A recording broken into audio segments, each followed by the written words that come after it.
کہنے لگے اے اکاشا ہمارے نانا کو مت مارو، ہمیں مارو، آئیں اور ہم سے اپنا بدلہ لیں۔ رسول صلی اللہ علیہ وآلہ وسلم نے فرمایا میں تمہیں کیسے تکلیف پہنچا سکتا ہوں بھلا، ویسے بھی یہ میرا بدلہ ہے۔ کوڑا آ گیا ہے، صحابہ کرام کا غصہ بڑھ گیا ہے۔ نبی صلی اللہ علیہ وسلم نے حکم دیا کہ اکاشا کو کوڑا دیا جائے۔ اس بار اکاشا رضی اللہ تعالیٰ عنہ نے کہا اے اللہ کے رسول، جب آپ نے کوڑا مارا تھا تب میری کمر پر برہنہ تھی۔ یہ سنتے ہی صحاب کھڑے ہو گئے۔ نبی صلی اللہ علیہ وسلم نے ماحول کو پرسکون کیا، کہا کہ اکاشا حق پر ہے، ممبر سے نیچے تشریف لائے اور اپنی قمیض اتار دی، اور اکاشا رضی اللہ تعالیٰ عنہ کے کوڑے مارنے کا انتظار کرنے لگے۔ اکاشا رضی اللہ تعالیٰ عنہ نے کوڑا اٹھایا اور رسول صلی اللہ علیہ وسلم کے دونوں شانوں کے درمیان موجود مہر مبارک کو بوسہ دینے لگے اور روتے ہوئے کہنے لگے اے اللہ تعالیٰ کے رسول، میں نے آپ کو معاف کر دیا ہے، میرے ماں باپ آپ پر قربان ہو۔ ہمارے نبی رسول صلی اللہ علیہ وسلم اور رہنما ایسے تھے، انصاف سب کے لیے ہوتا ہے۔ اور دوستو آج کے ہماری اس ایپیسوڈ کا اختتام اسی مقام پر ہو جاتا ہے۔ ناظرین کرام، اگر آپ کو آج کا یہ پیارا سا ایپیسوڈ پسند آیا تو ویڈیو کو لائک کر دیجیے گا، چینل کو ابھی تک آپ نے اگر سبسکرائب نہیں کیا تو سبسکرائب کر دیجیے گا، ساتھ دیگر بیل آئکن پر کلک کر کر آل کرنا نہ بھولیے گا، تاکہ جیسے ہی نیکسٹ ایپیسوڈ آیا کرے تو اس کا نوٹیفیکیشن آپ کو مل جائے اور آپ اس کو بالکل بھی مس نہ کر سکیں۔ اب ہماری ملاقات ہوگی نیکسٹ ویڈیو میں، تب تک کے لیے اپنا خیال رکھیے گا، دعاؤں میں یاد رکھیے گا، ایسے ہی ہمارے ساتھ جڑے رہیے گا۔ اللہ حافظ۔ السلام علیکم ناظرین، الپرسلان سیزن 2 ایپیسوڈ نمبر 125 کے آغاز میں آپ لوگ دیکھیں گے الپرسلان صاحب بغداد میں اپنے سپاہیوں کے ساتھ منہ ڈھانپ کر آگے بڑھ رہے تھے۔ عطابِ صاحب کہتے ہیں اللہ کا لاکھ لاکھ شکر ہے ہم پہنچ گئے ہیں، جس کے بعد وہ وہاں پر موجود آدمیوں کو دیکھ رہے تھے۔ وہاں پر کچھ آدمی لوگوں کو دھکم پیل کر کر آگے بڑھ رہے تھے۔ الپرسلان صاحب کہتے ہیں ہمیں پیچھے جانا چاہیے، پچھلی طرف سے محل جانے والا کوئی راستہ ضرور ہوگا، جس کے بعد وہ دوبارہ سے واپس جانے لگتے ہیں۔ آگے سے بسا سیری کے آدمی تلاشیاں لے رہے تھے اور لوگوں کو تلاش کر رہے تھے۔ الپرسلان صاحب اپنے آدمیوں کے ساتھ جیسے ہی آگے بڑھتے ہیں، آگے سے بھی ان کو وہی آدمی ملتے ہیں جو کہ تلاشیاں لے رہے تھے اور الپرسلان کو ہی تلاش کر رہے تھے۔ الپرسلان صاحب کہتے ہیں ہوشیار ہو جاؤ۔ وہ دوبارہ سے واپس مڑنے لگتے ہیں تو آدمی آواز لگاتے ہیں اور کہتے ہیں تم لوگ یہیں پر ٹھہر جاؤ، تم سے ہم بات کر رہے ہیں۔ الپرسلان کے آدمی وہیں پر رک جاتے ہیں۔ آدمی آ کر کہتا ہے کیا تم نے سنا نہیں ہے، یہیں پر ٹھہرو، کیا تم بہرے ہو گئے ہو؟ الپاگوت اپنے منہ کے اوپر سے نقاب اتار دیتا ہے، جس کے بعد سپاہی ان کو دیکھ لیتے ہیں اور جیسے ہی حملہ کرنے لگتے ہیں تو الپرسلان کے سپاہی اور بسا سیری کے آدمیوں میں جنگ شروع ہو جاتی ہے۔ وہ ان کو دراصل ختم کرتے جا رہے تھے اور موت کے گھاٹ اتارتے جا رہے تھے۔ الپرسلان کے آدمی بہادری کے مظاہرے کر رہے تھے اور چند آدمیوں کو ختم کر دیتے ہیں۔ الپرسلان صاحب کہتے ہیں آخری شانہ بشانہ مل کر لڑنے کے دن آ ہی گئے ہیں الپاگوت۔ الپاگوت کہتے ہیں آ گئے ہیں حضور، اللہ کا شکر ہے، اب میں بالکل اپنے بھائیوں کی طرح آپ کے پرچم تلے لڑوں گا۔ جس کے بعد مزید سپاہی آنے لگتے ہیں تو الپرسلان اور ان کے آدمی وہاں سے بھاگنے لگتے ہیں۔ ادھر دوسری جانب وہ مسلسل بھاگتے جا رہے تھے اور آگے بڑھتے جا رہے تھے۔ سپاہی ان کے پیچھے تھے اور ان کو تلاش کر رہے تھے۔ الپرسلان صاحب مسلسل اوپر چڑھتے جا رہے تھے، بھاگنے کا سلسلہ جاری تھا۔ سامنے سے بھی سپاہی آنے لگتے ہیں، وہ ایک جگہ پر پھنس جاتے ہیں۔ الپرسلان صاحب کہتے ہیں چلو اس طرف سے چلو، جس کے بعد وہ کسی اور مقام سے جانے لگتے ہیں۔ چاروں طرف سے سپاہی ان کا پیچھا کر رہے تھے۔ ادھر الپرسلان صاحب اپنے آدمیوں کے ساتھ مسلسل بھاگتے جا رہے تھے کہ اتنے میں ہی وہ سامنے سے آنے والے سپاہیوں کو بھی ختم کرنے لگتے ہیں اور مسلسل آگے جانے لگتے ہیں اور جا کر چھپ جاتے ہیں۔ سپاہی جیسے ہی آگے پہنچتے ہیں وہ کہتے ہیں کہاں چلے گئے ہو، مگر الپرسلان صاحب وہیں پر چھپ کر بیٹھے تھے۔ اتنے میں ہی ان کو چاروں طرف سے گھیر لیا جاتا ہے۔ الپرسلان صاحب کے آدمی ان کو وہیں پر ختم کرنے میں کامیاب ہو جاتے ہیں، ان کو کیونکہ چاروں طرف سے انہوں نے گھیر لیا تھا، بآسانی ان کو ختم کرتے ہیں۔ الپرسلان صاحب کہتے ہیں کیرب بازار اس طرف ہے چلو، جس کے بعد وہ آگے بڑھنے لگتے ہیں اور پیچھے سے مزید سپاہی بھی آنے لگتے ہیں۔ الپرسلان صاحب کے آدمی نقاب کر لیتے ہیں۔ ایک آدمی کہتا ہے وہ جلد ہی ہم تک آ پہنچیں گے حضور، ہمیں جلدی کرنا چاہیے۔ مسلسل آگے بڑھتے جا رہے تھے کہ اتنے میں ہی وہ کچھ دکان سے کچھ جڑی بوٹیاں لینے لگتے ہیں۔ آدمی کہتا ہے ابھی جو آپ نے سونگھی ہے یہ گلاب کی خوشبو ہے، مشہور شیر خواص کی گلابوں سے تیار کردہ ہے۔ الپرسلان صاحب کہتے ہیں عود کے درخت کی خوشبو ہے؟ آدمی کہتا ہے بالکل ہے۔ سپاہی وہاں پر ان کی تلاشیاں لے رہے تھے۔ آدمی کہتا ہے آپ کو عود کے درخت کی خوشبو زیادہ پسند ہے یا امبر کی؟ آدمی کہتا ہے آپ کا شکریہ جناب، آپ کو خوش آمدید، یہ دراصل ایک نشانی تھی۔ آدمی کہتا ہے جناب آپ اندر آ جائیں، جس کے بعد سب اندر جانے لگتے ہیں اور باہر سپاہی ان کو تلاش کر رہے تھے۔ اسی دکان کے اندر آدمی پہنچ جاتے ہیں جہاں پر الپرسلان صاحب اپنے آدمیوں کے ساتھ چھپ کر بیٹھے تھے۔ پیچھے سے سردار کہتا ہے کیا تلاش کر رہے ہو مجھے بتاؤ، جس کے بعد سپاہی وہاں سے چلے جاتے ہیں اور مسلسل آگے بڑھنے لگتے ہیں۔ الپرسلان صاحب اسی دکان میں موجود تھے۔ اتنے میں ہی دکاندار کہتا ہے الپرسلان صاحب وہ باہر آ چکے ہیں، جس کے بعد الپرسلان صاحب اپنے آدمیوں کے ساتھ باہر آتے ہیں اور کہتے ہیں صورتحال بدل گئی ہے، بسا سیری کے آدمیوں نے وزیر کو اغوا کر لیا ہے، ہمیں جلد از جلد خلیفہ کے سامنے حاضر ہونا ہے، مگر بسا سیری نے محل کے تمام راستے بند کر دیے ہیں۔ آپ ہمیں خلافت کے محل کی طرف پہنچانے والا راستہ جانتے ہیں؟ آدمی نام میں اپنا سر ہلاتا ہے اور کہتا ہے صرف وزیر ہی آپ کو وہاں پر لے کر جا سکتے ہیں، اسی لیے پہلے اس تک پہنچنا ہوگا۔ میرے خیال سے یہ وہ جگہ جانتا ہے جہاں پر اس کو وزیر کو لے گئے ہیں، میں جانتا ہوں لیکن پتہ نہیں کیسے۔ الپرسلان صاحب کہتے ہیں اللہ کے حکم سے ہم اندر جانے کا راستہ نکال لیں گے، جس کے بعد الپرسلان صاحب آگے بڑھنے لگتے ہیں۔ اور دوستو آج کے ہمارے اس ایپیسوڈ کا اختتام اسی مقام پر ہو جاتا ہے۔ اگر آپ کو آج کے ایپیسوڈ پسند آئے تو ویڈیو کو لائک کر دیجیے گا، چینل کو سبسکرائب کر دیجیے گا، ساتھ ہی بیل آئکن پہ کلک کر کے آل کر دیجیے گا، تاکہ جیسے ہی نیکسٹ ایپیسوڈ آئے تو اس کا نوٹیفیکیشن آپ کو مل جائے اور آپ اس کو فوراً واچ کر سکے۔ تو ناظرین کرام انشاءاللہ اب ہماری ملاقات ہوگی نیکسٹ ایپیسوڈ میں، تب تک کے لیے اپنا خیال رکھیے گا، دعاؤں میں یاد رکھیے گا، ایسے ہی ہمارے ساتھ جڑے رہیے گا۔ اللہ حافظ۔ السلام علیکم ناظرین، آج کے ہمارے ایپیسوڈ کی شروعات میں سوغوت کا منظر سامنے آتا ہے، جس میں گھوڑا گاڑی اندر داخل ہوتی ہے۔ اندر داخل ہونے کے بعد سپاہی ان کو روک لیتے ہیں اور کہتے ہیں آپ کا کام آسان ہو حسن آغا،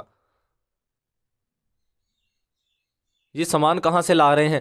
حسن آغا کہتا ہے گندم ہے، آؤ تو دیکھ لو۔ حسن آغا کہتا ہے یہ گندم ہے، دیکھنا چاہتے ہو تو دیکھ لو، جس کے بعد سپاہی وہاں پر تلاشی لینے لگتے ہیں۔ حسن آغا صرف ایک مخصوص ہی صندوق کھول کر گندم دکھانے لگتا ہے۔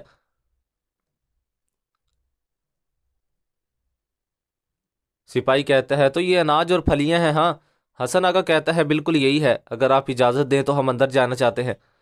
آدمی کہتا ہے جائیں۔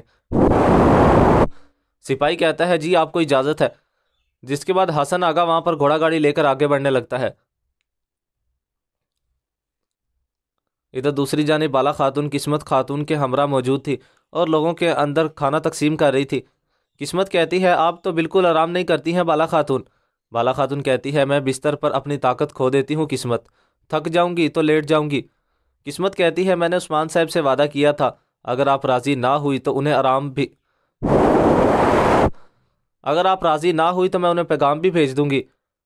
بالا خاتون کہتی ہے اللہ اللہ دیکھو تو اس لڑکی کو، جس کے بعد بالا خاتون وہاں پر غریبوں میں کھانا تقسیم کرنے لگتی ہیں۔ سب لوگ بالا خاتون کا شکریہ ادا کرتے جا رہے تھے۔ بالا خاتون کہتی ہے تم میری مددگار ہو، کیا انسان اپنی مالکن سے شکایت کرتا ہے بلا؟ اتنے میں وہاں پر گونچا بھی اپنے گھوڑے پر سوار ہو کر آ جاتی ہے۔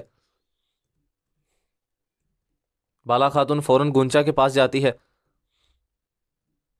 گونچا خاتون کہتی ہے والدہ نے سلام کہا ہے اور یہ باورچی خانے کے لیے سب کچھ بھیجا ہے۔ بالا خاتون کہتی ہے اللہ سب کچھ قبول فرمائے، جس کے بعد وہ ایک پیٹی بھی بالا خاتون کو دیتی ہے اور کہتی ہے یہ والدہ سعادت خاتون کی طرف سے تحفہ ہے، ہم علاؤالدین صاحب کے مقروض ہیں۔ بالا خاتون جیسے ہی اس کو کھول کر دیکھتی ہے اس میں ایک خوبصورت شیشہ موجود تھا۔ بالا کہتی ہے آپ کا شکریہ، سعادت خاتون کی پسند بہت زیادہ اچھی ہے۔ گونچا کہتی ہے سوغوت بہت پرسکون جگہ ہے۔ بالا خاتون کہتی ہے بالکل، سوغوت دوسرے علاقوں کی طرح نہیں ہے۔ گونچا کہتی ہے اگر آپ مجھے اجازت دے تو میں بھی مدد کرنا چاہتی ہوں۔ بالا خاتون کہتی ہے اگر تم اجازت چاہتی ہو تو ضرور آ جاؤ، جس کے بعد گونچا بھی بالا خاتون کی جگہ آ کر کھانا تقسیم کرنے لگتی ہے۔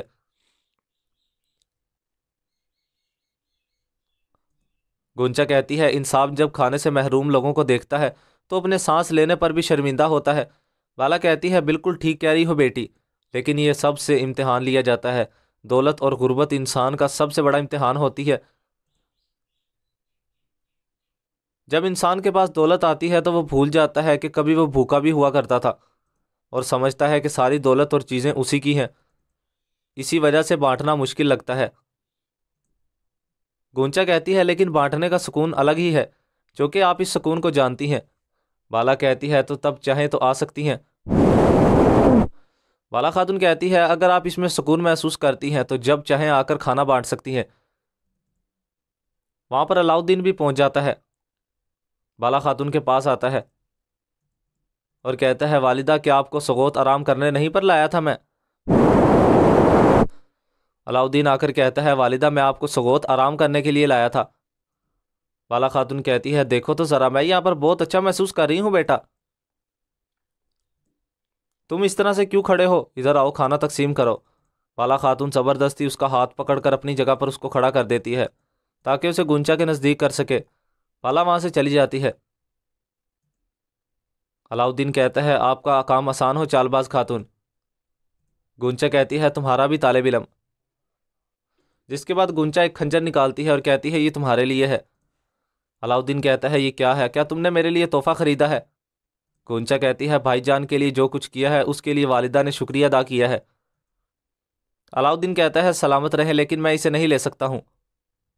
گونچا زبردستی اس کا ہاتھ پکڑ کر اس کے ہاتھ میں پکڑاتی ہے اور کہتی ہے میں نے کہا ہے نا رکھ لو، اگر نہیں رکھنا چاہتے ہو تو میری والدہ کو خود واپس کر سکتے ہو۔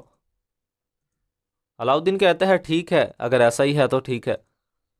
والا خاتون دور کھڑی دیکھ کر مسکرا رہی تھی۔